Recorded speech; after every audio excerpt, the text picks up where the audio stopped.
College चल रहा है, पोस्टिंग्स भी ऑनगोइंग है और सारे असाइनमेंट्स पेंडिंग है, फिर भी दिमाग में कहीं ना कहीं ये चल रहा है कि नॉर्सेट कैसे क्रैक होगा। और यहीं पे 90% कॉलेज स्टूडेंट्स गिव अप कर देते हैं और बोलते हैं कि मैं एवरेज हूँ और कॉलेज के साथ कॉम्पिटिटिव की प्रिपरेशन करना मेरे बस की बात नहीं है। पर सच ये है कि टॉपर्स कोई दूसरी दुनिया से नहीं आते और डिफरेंस सिर्फ टैलेंट का नहीं होता, डिफरेंस होता है माइंडसेट और सिस्टम का। आज का वीडियो आपको बताएगा कि कॉलेज के साथ साथ नॉर्सेट की प्रिपरेशन कैसे मैनेज करनी है, वो भी विदाउट रिग्रेट और विदाउट बर्नआउट। कॉलेज में आपको सिर्फ सिलेबस कवर करना है, लेकिन नॉर्सेट के लिए आपको एक अच्छी रैंक चाहिए। आपके इंटरनल एग्जाम्स, वाइवा, पोस्टिंग्स और आपके असाइनमेंट्स, ये सब कोई बर्डन नहीं है, ये आपके नॉर्सेट प्रिपरेशन का रॉ मटेरियल है। प्रॉब्लम तब आती है जब आप कॉलेज और नॉर्सेट को अलग अलग ट्रीट करते हो। स्मार्ट स्टूडेंट्स वो होते हैं जो कॉलेज को ही अपनी नॉर्सेट प्रिपरेशन का बेस बनाते हैं। सबसे पहली लड़ाई हमारी बुक्स के साथ नहीं होती, खुद के साथ होती है। जब तक आप खुद को एवरेज स्टूडेंट बोलते रहोगे, आपके एक्शंस भी एवरेज ही होंगे। टॉपर्स अपने आप को स्पेशल नहीं मानते, बल्कि अपने रूटीन को सीरियस मानते हैं। कॉन्फिडेंस मोटिवेशन से नहीं आता, कॉन्फिडेंस अपने डेली टारगेट अचीव करने से आता है। आप अभी से सोच के चल रहे हो कि कॉलेज पास आउट होने के बाद 6 महीने में मैं पूरी प्रिपरेशन कर लूंगा और नॉर्सेट क्रैक कर दूंगा। तो बेटा, जब आपके पास अभी कॉलेज के 4 साल हैं जिसे आप बहुत अच्छे से यूटिलाइज कर सकते हो, तो आपको वो करना है। वो यूटिलाइज कैसे करना है, कौन से इंपॉर्टेंट रूल्स हैं जो आपको इस टाइम पीरियड में फॉलो करने हैं, जिससे आप अपनी पोस्टिंग्स, अपने एग्जाम्स, अपने यूनिवर्सिटी के सिलेबस के साथ साथ नॉर्सेट को भी टैकल कर सकते हो। सबसे पहला रूल है कि चीजों को सिर्फ पढ़ना नहीं है, सिर्फ यूनिवर्सिटी एग्जाम पास नहीं करने हैं, चीजों को समझना है।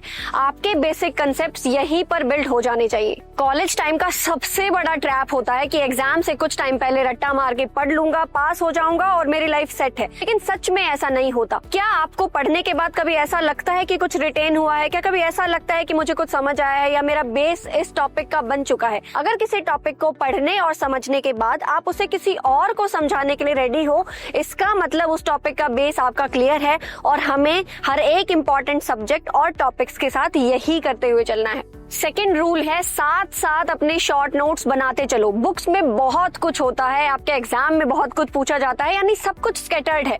उस चीज को अपने तरीके से अपनी कॉपी में नोट डाउन करते हुए चलो, चाहे वो फ्लो चार्ट की फॉर्म में हो, चाहे वो 1 लाइनर क्वेश्चंस हो, चाहे वो टेबल की फॉर्म में हो। वो इस तरीके से होना चाहिए कि जब आप उसे कुछ टाइम बाद उठा के रिवाइज करोगे तो एक ही पेज के ऊपर बहुत सारे क्वेश्चंस रिवाइज हो जाए। ये सारी की सारी चीजें आप बहुत सारी मोटी मोटी बुक से नहीं कर सकते, आपको अपने पर्सनल शॉर्ट नोट्स बनाने होंगे। थर्ड रूल जो आपको फॉलो करना है वो है आपके डेली टारगेट्स। आप ये सोच लेते हो कि इस वीक के एंड तक मैं इतने सारे चैप्टर्स को कंप्लीट कर दूंगा, ये इमोशनल प्लानिंग है। टॉपर्स ऐसा नहीं करते। टॉपर्स क्या करेंगे कि आज मैं ये 2 इंपॉर्टेंट टॉपिक पूरे कर दूंगा और इसके साथ जितने टॉपिक वाइज एमसीक्यू हैं, चाहे वो 80 से 100 क्यों ना हो, वो भी मैं आज ही कंप्लीट करूंगा। आपको इस तरीके से आपके डेली टारगेट्स बनाने हैं और उन्हें डेली टिक लगाते हुए चलना है।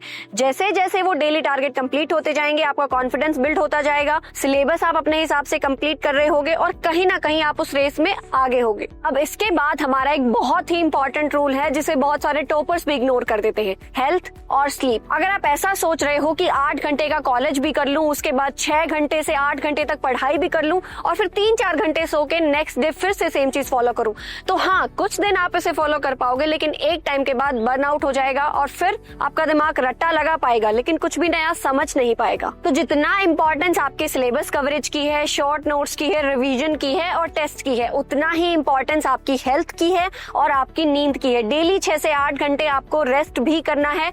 दिमाग जब आपका रेस्ट करेगा तो ही नेक्स्ट डे नए इन्फॉर्मेशन के लिए रेडी होगा, क्योंकि सिलेक्शन सिर्फ सिलेबस कंप्लीट करने से नहीं होता, एनर्जी से भी होता है। इसके बाद 5th रूल है प्रोक्रेस्टिनेशन को तोड़ना। सबसे खतरनाक सेंटेंस है कि कल से पक्का पढ़ लूंगा, वो कल कभी भी नहीं आता है। टॉपर्स कभी भी ऐसा नहीं सोचते हैं कि हाँ, मैं कल से इतना सारा पढ़ लूंगा, आज के टाइम को भी मैं कल यूटिलाइज कर लूंगा, तो ऐसा नहीं है।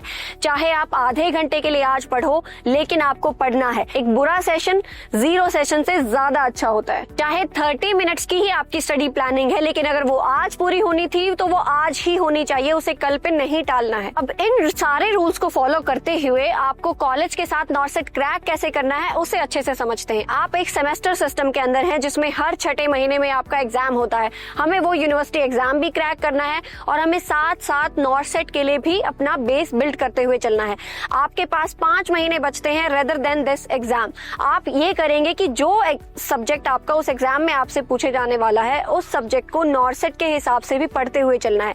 आपका डेली कॉलेज का टाइम फिक्स होता है कि आपको 9 बजे जाना है या 8 बजे जाना है और 3 या 4 बजे आप वापस आ जाते हैं। आप ऐसा कर सकते हैं कि before going to the college 1 या 2 लेक्चर्स मैंने आज कंप्लीट कर लिए। कॉलेज जाने के बाद पोस्टिंग पे मैंने उसी सेम लेक्चर को रिलेट करके सीखा। वापस जाने के बाद मैंने एमसीक्यू प्रैक्टिस किए, ये आइडेंटिफाई किया कि मैंने आज कितना गेन किया है। एंड सोने से पहले हाफ आवर या 45 मिनट का हम रिवीजन रख सकते हैं। इसमें से पूरे दिन में हमने नॉर्सेट की तरफ सिर्फ 3 या 4 घंटे डेडिकेट किए हैं, लेकिन तो भी अगर आप कंसिस्टेंटली इस चीज को मेंटेन करते हो तो फिर बाद में आप एक बहुत अच्छी रैंक ला सकते हो। अगर आप इस बेसिक सी चीज को समझ जाते हो कि नॉर्सेट कॉलेज के बाद नहीं होता, कॉलेज के साथ होता है। जो वेट करता है कि पहले डिग्री और फिर प्रिपरेशन, वो ऑलरेडी रेस में लेट हो चुका है। अगर आप रोज भी थोड़ा थोड़ा एग्जाम ओरिएंटेड पढ़ रहे हो तो ऑलरेडी आप मेजॉरिटी ऑफ क्राउड से आगे निकल चुके हो। एवरेज स्टूडेंट से टॉपर बनने का रास्ता सिर्फ टैलेंट से नहीं, साथ ही सिस्टम फॉलो करने से बनता है। और अगर आप सच में नॉर्सेट क्रैक करने के लिए सीरियस हो तो फिर इस वीडियो को सेव कर लेना और अपने फेलो एस्पिरेंट्स के साथ शेयर कर देना। और ऐसे ही नर्सिंग कॉम्पिटिटिव एग्जाम गाइडेंस के लिए चैनल को सब्सक्राइब कर लेना। All the best.